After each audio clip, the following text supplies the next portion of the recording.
விரிவான செய்திகளை பார்க்கலாம். பிரபல திரைப்பட இயக்குனர் பாலச்சந்தர் நேற்று இரவு உடல் நலக்குறைவால் சென்னையில் காலமானார். அவரது மறைவை ஒட்டி இன்று ஒரு நாள் முழுவதும் அனைத்து படப்பிடிப்புகளும் ரத்து செய்யப்பட்டுள்ளன. 84 வயதான பாலச்சந்தர் உடல் நலக்குறைவு காரணமாக ஆழ்வார்பேட்டையில் உள்ள தனியார் மருத்துவமனையில் சில தினங்களுக்கு முன்னர் அனுமதிக்கப்பட்டார். அவருக்கு அங்கு தீவிர சிகிச்சை அளிக்கப்பட்டு வந்தது.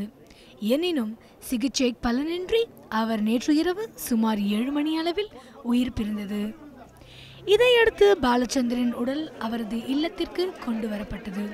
அவரது உடலுக்கு பல்வேறு அரசியல் கட்சி தலைவர்கள், ஏராளமான திரையுலக பிரமுகர்கள் அஞ்சலி செலுத்தி வருகின்றனர்.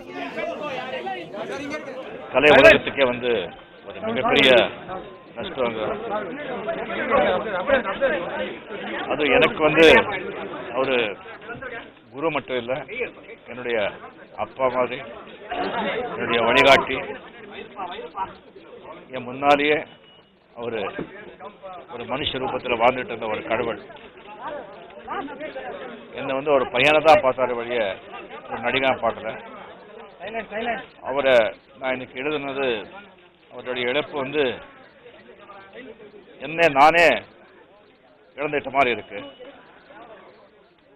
என்னால் எப்படி வார்த்தைகளில் என்னால் சொல்ல தெரியல.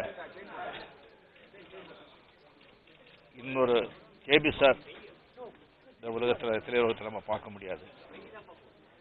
அவர் ஆத்மா எப்பவுமே சாந்தி அடையணும், சாந்தியாக இருக்கணும் அப்படின்னு ஆண்டவனை வேண்டுகிறேன்.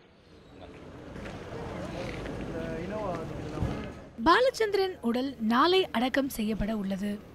இவரது மறைவு காரணமாக இன்று படப்பிடிப்பு மற்றும் சினிமா பணிகள் அனைத்தும் ரத்து செய்யப்பட்டுள்ளது.